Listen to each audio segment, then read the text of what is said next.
if you'll stoop to emotional blackmail, you old fox. I promise." Aldo's laugh creaked out into his oxygen mask, fogging it up. "Promise me you'll visit Monte Libertà. As you have no family in England, I'd like you to see the town where I was born. Lay flowers for your grandparents." He sighed. His breathing hitched, faltered, began again. A tear leaked onto Sofia's cheek, but she fell back on black humour, their coping mechanism through all the operations and treatments that had bought them time. Till now. Just how many dying wishes does one papa get? His eyes closed, but his smile flickered. Molti. Molti. I wish you could have met your Italian family. Despite Aldo's condition, Sofia's interest stirred. He was always happy to talk about Italy, but much less forthcoming on the subject of his family. "I wish that too. I wish I knew more about them," she said.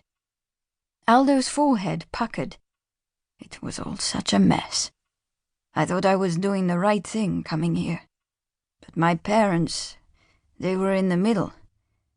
There were many emotional letters and phone calls between us when you were young. 'Come to England to visit us,' I said. But they would always reply, 'Come home to visit us.' They were convinced we could patch things up if I went home. It would only make things worse. I told them, 'How can I take Dawn and Sofia to Monte Libertà? It would be so painful.'" Sofia leaned forward intently, the blood thudding in her ears. "Why, Dad? Why wouldn't you take Mum and me? Or me, after Mum died? What did you need to patch up? What were they in the middle of?" Was Aldo, at long last, ready to tell her the story that had intrigued her, growing up, of how and why he'd abandoned his homeland? Till now he'd avoided revealing more than the bare facts, that he'd left his parents and brother behind in Italy 32 years ago to marry Sofia's mother, Dawn. His Italian family hadn't been at the wedding. Dawn had died when Sofia was 5, and his parents in a road accident 2 years later.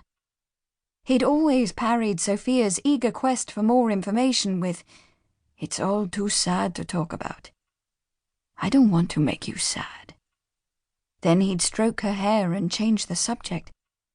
Now Aldo opened his eyes and continued as if he hadn't heard her questions. "Go to Monte Libertà and drink Orvieto Classico as it's meant to be drunk, designed for the Italian palate, not the British one." He paused. His breathing paused too, restarted. "If you see your Uncle Gianni, tell him I'm sorry." She used the heels of her hands to wipe her tears away. It was frustrating that her father was dodging her questions once again, but he was so gravely ill now that it would be unkind to press him on why he wanted to apologize to the brother he'd been estranged from for decades. "I will." She took his hand. Aldo's smile was so faint she almost missed it. "The last promise, then. Be happy, Sofia. Be happy." "I promise," she whispered. Chapter 1. The following year, as tourist season begins. Promises number 1, number 2, and number 3. Don't mope. Do all the things single women do. Visit Monte Libertà. Sofia could see what Davide was up to. Threading between the black iron tables of Il Giardino, he was deliberately brushing against Amy, apparently irresistibly drawn to her blonde-haired, blue-eyed prettiness.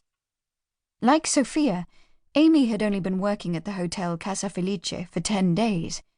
As Davide had been away on a course, this was the first time their duties had brought them all together, yet Sofia had heard Davide ask Amy for a date within 10 minutes of the start of the shift. Not visibly rebuffed by her gasp of dismay and embarrassed headshake, he then proceeded to behave like a Jack Russell in heat. Sofia's protective instincts were roused by her friend's obvious distress.